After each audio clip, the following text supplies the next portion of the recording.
multiple language learning is necessary, useful, and must be pursued. In India, it's an added. There is an added ingredient because of which multiple languages must be learned.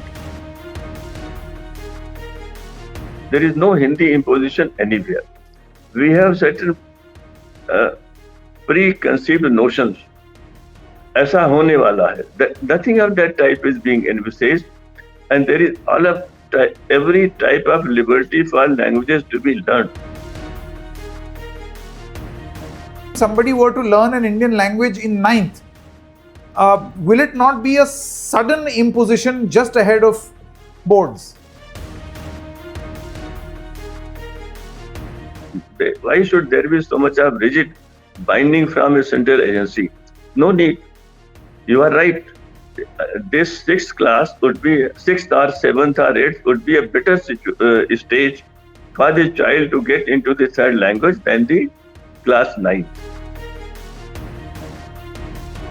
All languages, English at present, we are dependent upon it. Nobody, our institutions will not be able to function tomorrow if you say they will not work in English.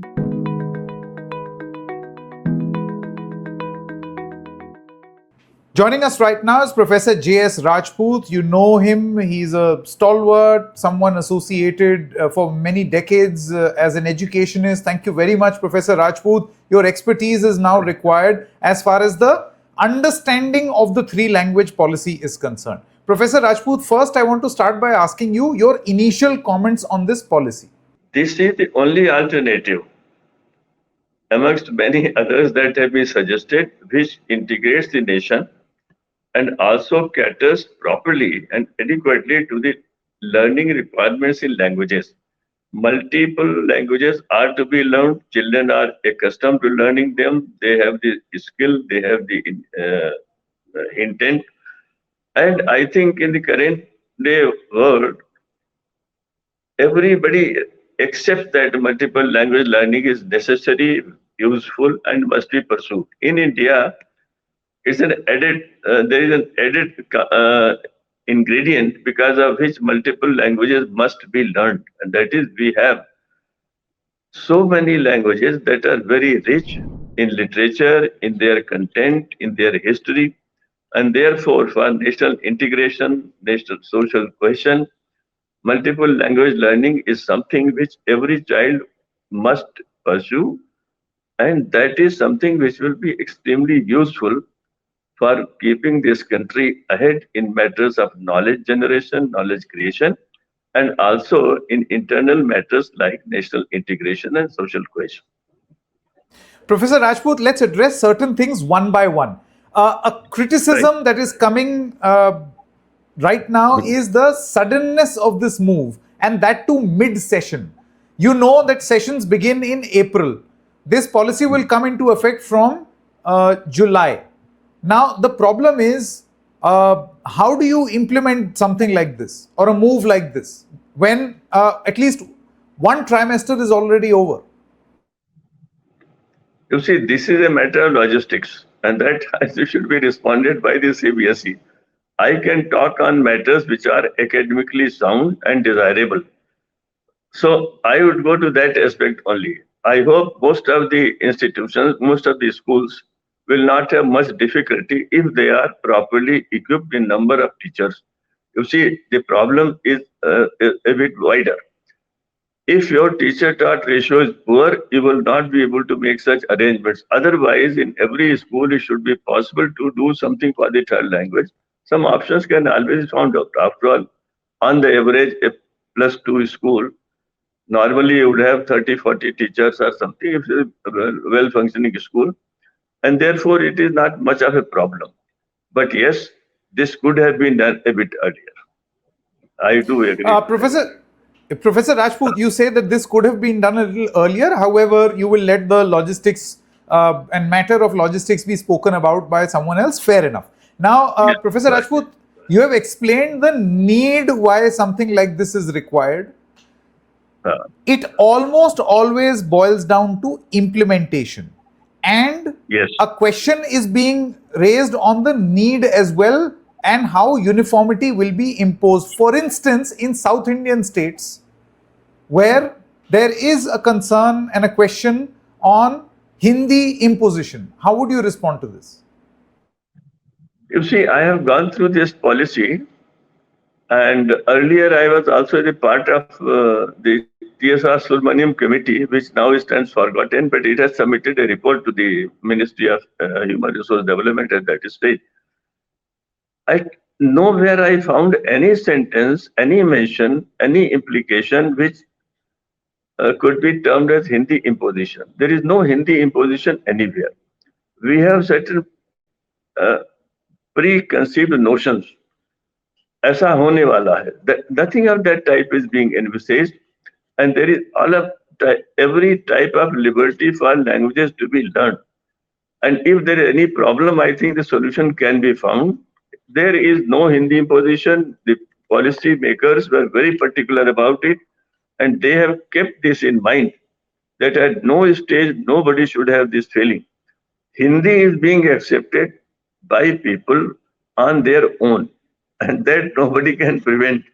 But if somebody is learning Hindi and somebody else finds it disturbing, that's their problem. Now, you see, several initiatives have been taken by the government and also by other agencies. There's so much is being done. You know, the Kashi Tamil Sangam, I have seen a part of it, I was there. All this is intended at wiping out such preconceived notions. These are not needed. You know, national integration, no one can deny, is our need.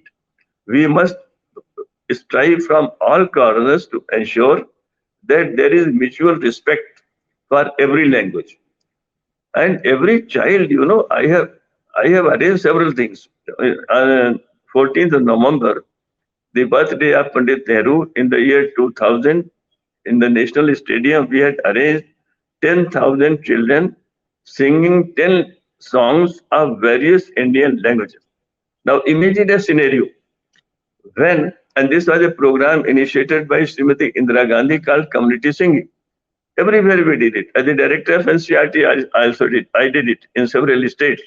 5,000 children singing 12 songs of different languages. And it helped. So language are being respected. Children love to recite 10 songs, 10 languages. Now imagine, they learned 10 songs of 10 languages and they had no problem. Nobody objected.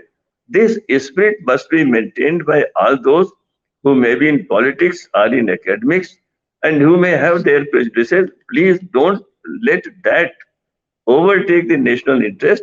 There is no imposition of Hindi mentioned in any sentence in the national education policy. Professor Rajput, we have addressed the concern on its need, and you have specified very clearly. Now about the timing and the need. I want to ask you some pertinent questions of concern, some more concerns.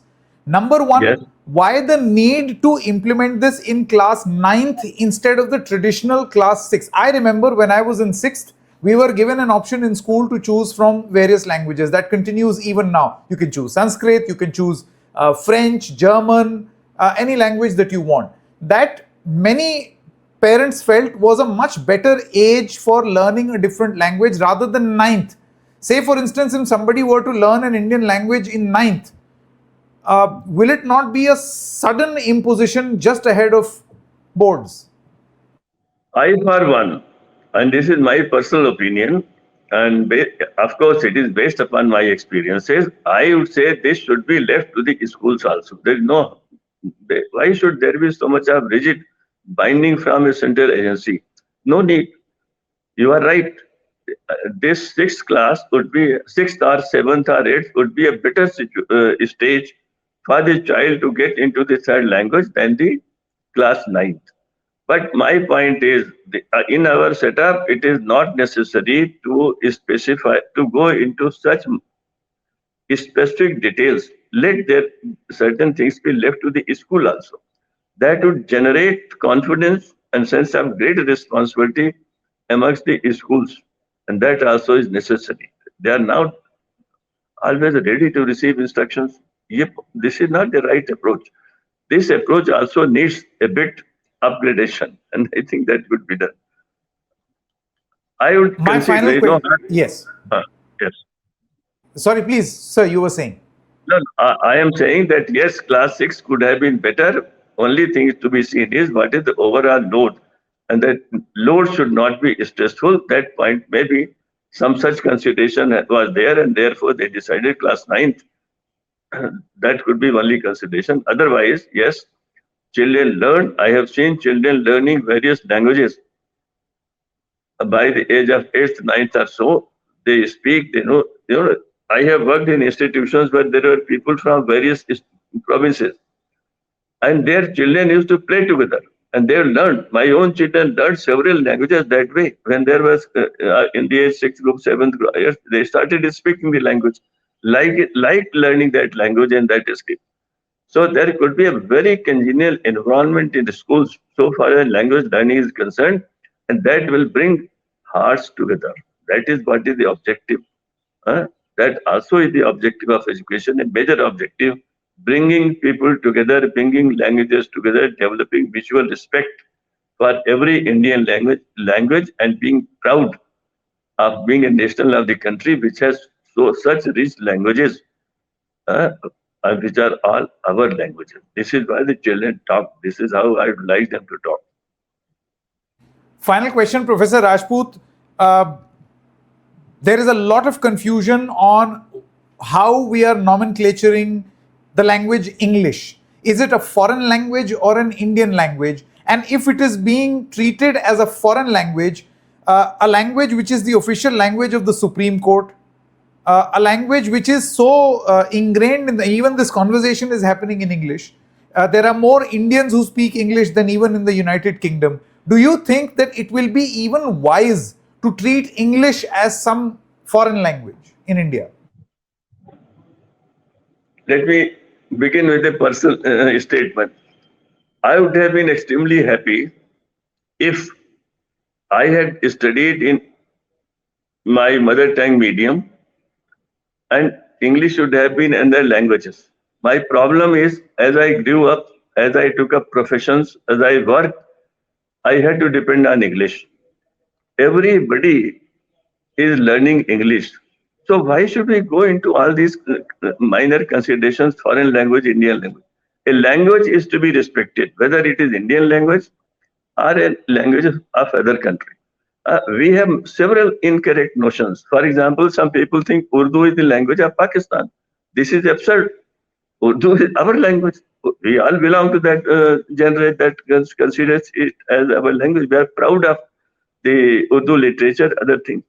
For me, it is meaningless to get into a debate whether it is Indian language or foreign language. These things are too minor to prepare children for future, for creating knowledge, generating knowledge, and utilizing knowledge for the public welfare.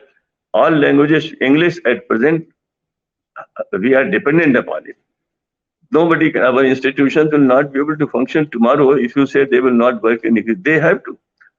Circumstances have made me give this much respect to the utility of English language. I can't do without it. Nobody can do without it. And therefore, children love to learn it. And that is all that should matter. Nothing else should matter.